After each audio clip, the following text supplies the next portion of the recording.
माता, कुछ अति महत्वपूर्ण होने वाला है। पिताश्री ने शीघ्र बुलाया है।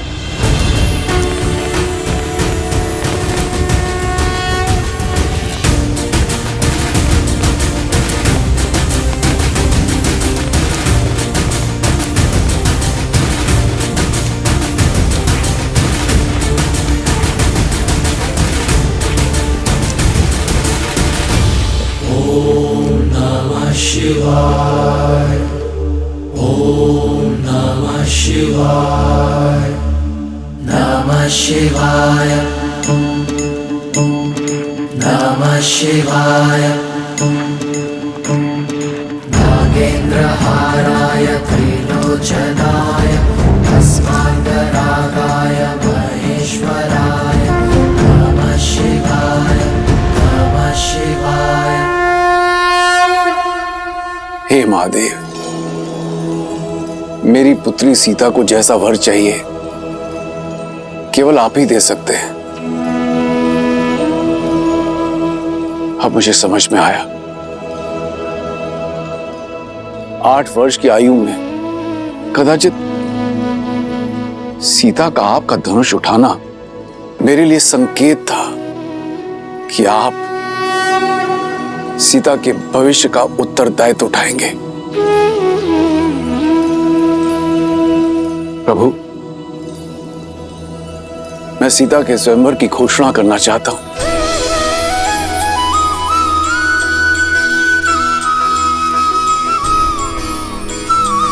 वर का चयन आपकी शक्ति और आपके न्याय का प्रतीक आपका महाधनुष पिनाक होगा।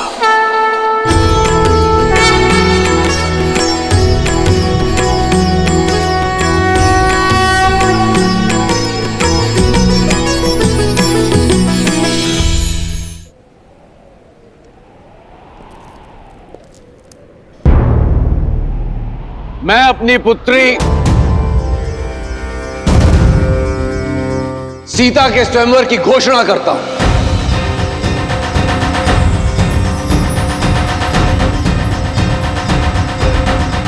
जो व्यक्ति महादेव का धनुष उठाकर उस पर प्रत्यंचा साधेगा, वही व्यक्ति मेरी पुत्री सीता का वर होगा।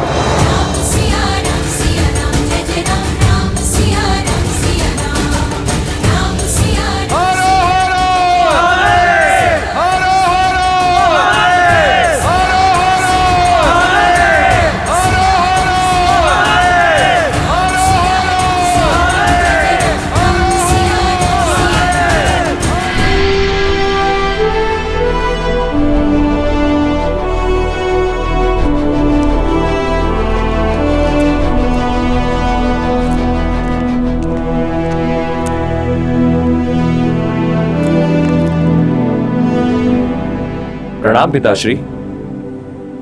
आयुष्मान भव। मैं कल भोर होने पर कह जा रहा हूं पिताश्री। आपकी अनुमति लेने आया हूं।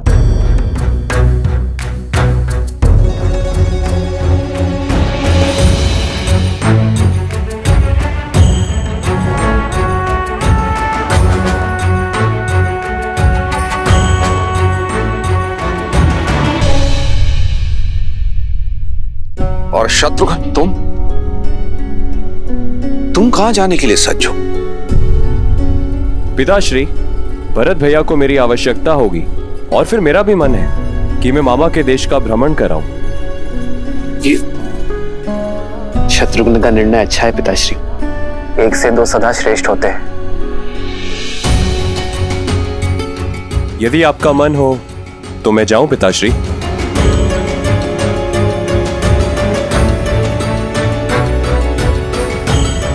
चिंता ना करें पिताश्री, मैं हूं ना आपके पास।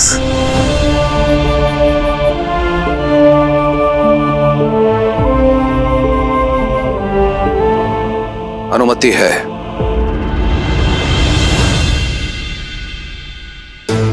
तुमने 2 अंधों के जीवन का सहारा छीना है।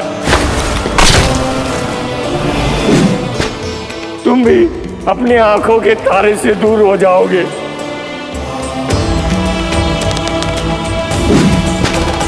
अपने धर्म रक्षक पुत्र के वियोग में तरस तरस कर मरोगे तुम।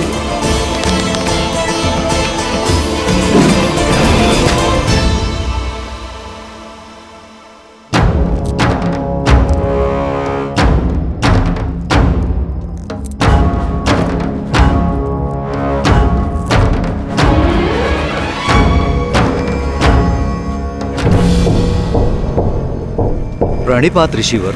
आपके महाराज दशरथ कहाँ हैं? मुझे उनसे भेंट करनी है, शीघ्र, अतिशीघ्र। परंतु ऋषिवर, आपका परिचय? आर्य, आप इतनी रात्रि में क्या कर रहे हैं आर्य? अभ्यास, प्रयास कर रहा हूं कि अपने आप को युद्ध के लिए सज्ज रखूं। जानती हूँ आपका तेज और शौर्य ढल नहीं सकता आर्य, परंतु आयु ढलती है। अब राम का समय है। युद्ध अयोध्या को पुकारेगा तो उत्तर देने की बारी राम की है। वही तो कारण है, मैं राम से दूर नहीं रह सकता। भय कि कहीं भरत और शत्रुघ्न की भांति राम पुनः उससे दूर ना हो जाए। महाराज की जय हो। महाराज, इस समय कष्ट देने के लिए क्षमा चाहता हूं, पर ऋषि विश्वामित्र पधारे हैं।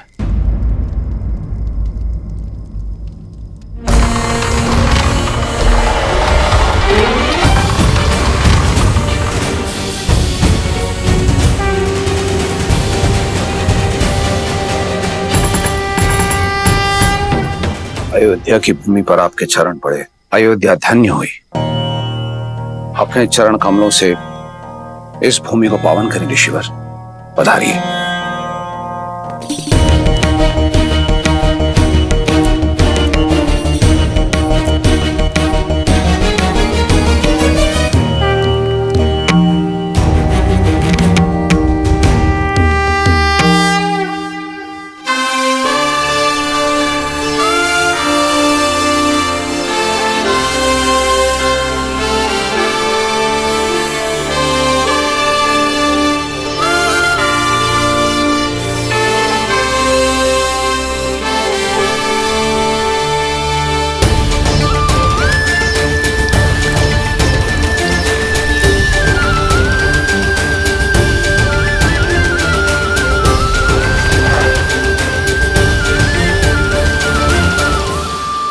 ऋषिवर, मेरा पुत्र अभी अभी शिक्षा प्राप्त करके लौटा है, इसे आशीर्वाद दें। राजन, किसी भी व्यक्ति को आशीर्वाद देने से पूर्व उस व्यक्ति की पात्रता की जांच की जाती है, और फिर मैं यहां देने नहीं,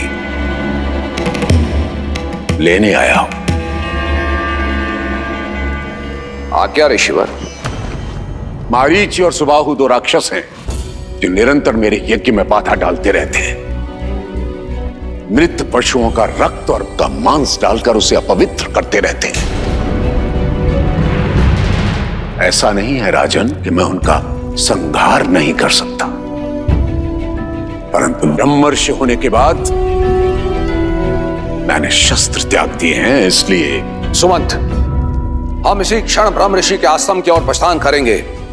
उन दोनों दंड राक्षसों का मैं स्वयं संहार करूंगा। ऋषिवर, यह मेरा वचन है, आपकी मांग अवश्य पूर्ण होगी। इस तुच्छ कार्य के लिए स्वयं अयोध्यापति वहां जाएं, ये तो उचित नहीं लग रहा है। मुझे न तो आपकी आवश्यकता है और ना ही आपकी सेना की।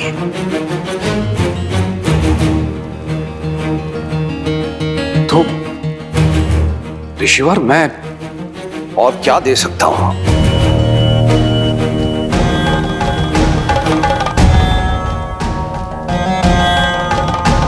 राम राम राम।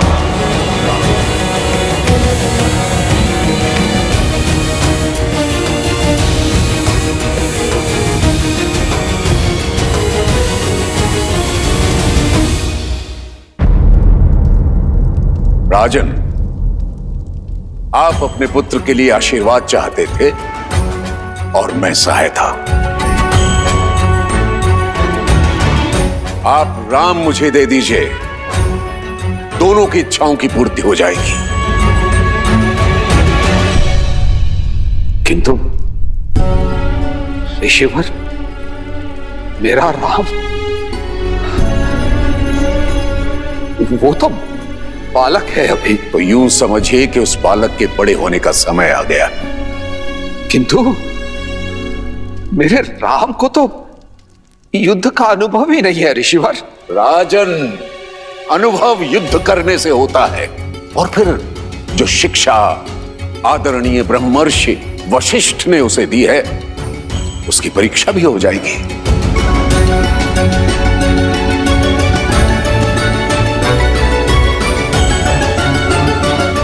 तो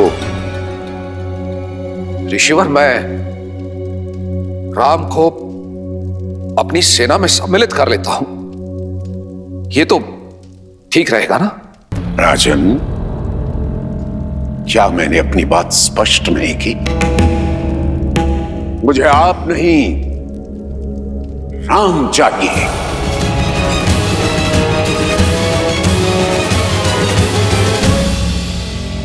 ऐसा अनर्थ न करे ऋषिवर। राम तो अभी अभी लौटा है, इसका वियोग मेरे प्राण हर लेगा ऋषिवर, मेरे प्राण हर लेगा। रघुकुल रीति सदा चले आई, प्राण जाएं पर वचन न जाए। परंतु ऐसा प्रतीत होता है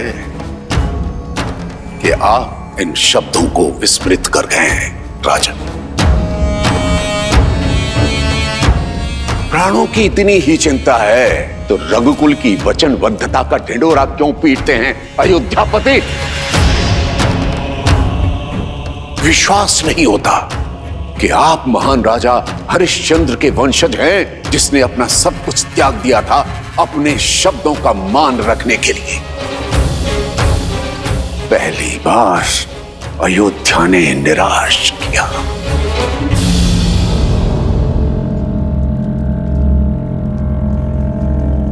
महाराज दशरथ, आप तो अपनी रानियों और राजकुमारों के साथ सुखमय जीवन व्यतीत कीजिए, मेरा क्या है। मैं तो सहायता के लिए किसी दूसरे द्वार को खटखटा लूंगा, परंतु आज के बाद कभी मत कहिएगा प्राण जाए पर वचन न जाए। ऋषिवर, ठहरिए ब्रह्मर्षि।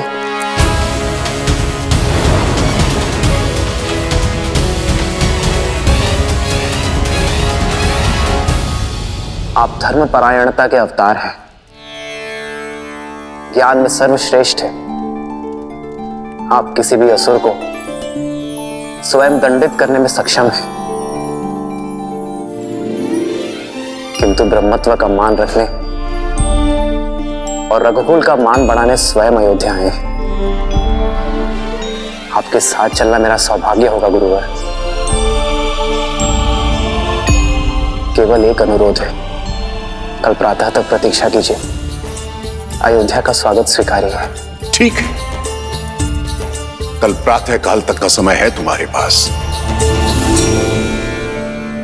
जैसे ही कल का सूर्योदय होगा, अयोध्या के मान का उदय होगा अथवा उसके तेज का अस्त होगा।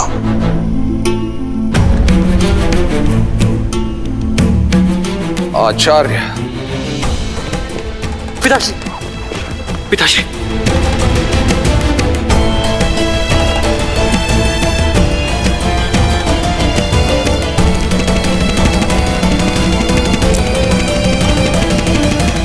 प्रणाम गुरुदेव।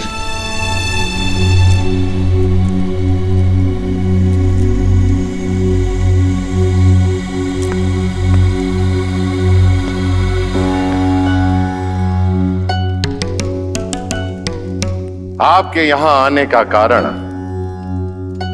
केवल यज्ञ की रक्षा करना नहीं था, इतना तो मैं समझ गया हूं ब्रह्मर्षि विश्वामित्र। आप राम को परखने आए हैं। ब्रह्मर्षि, क्या आपको इतना भी अनुभव नहीं कि राम स्वयं नारायण है? अनुभव किया है ब्रह्मर्षि, परंतु सामने रखी धातु स्वर्ण होते हुए भी उसकी परख की जाती है। और आप तो भली भांति जानते हैं, नारायण समय समय पर अनेक अवतार लेते रहे। परशुराम स्वयं उनके एक अवतार हैं। हर अवतार का एक उद्देश्य होता है, जैसे इस अवतार का उद्देश्य मर्यादा की स्थापना है। परंतु रावण के अंत के लिए राम की पात्रता को जांचना मेरा कर्म है, और यदि वे नारायण के पूर्णावतार हैं तो उन्हें उनकी यात्रा के लिए मार्ग प्रशस्त करना मेरा धर्म है। आप क्रोधित हो गए। ब्रह्मर्षि, मैं आपसे क्रोधित नहीं हूं, मैं उस विघ्न से क्रोधित हूं जो राजा दशरथ ने खड़ा किया था।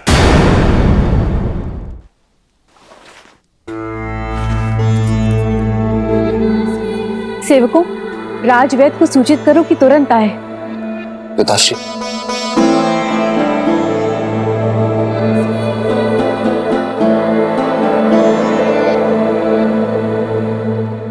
आपका स्वास्थ्य सदा ठीक रहता है पिताश्री। ये अचानक क्या हुआ आपको? थक गया हूं, विश्राम की आवश्यकता है।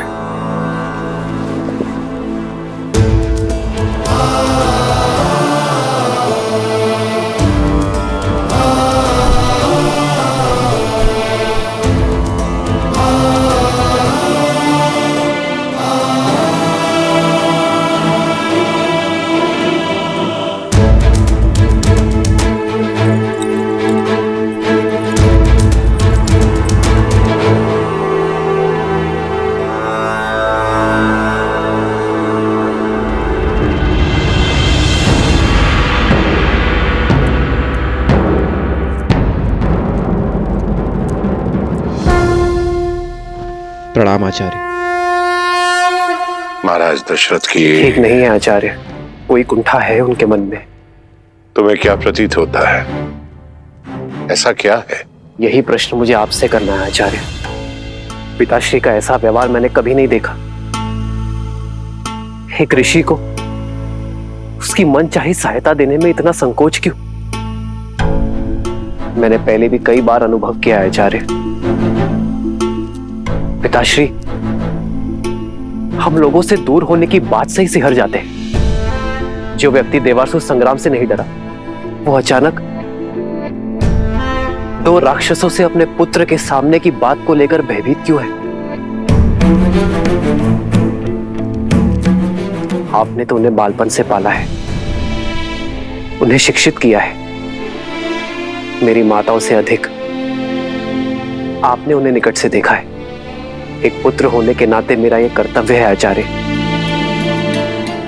कि मैं अपने पिताश्री के मन के भय को दूर कर सकूं। बोलिए आचार्य,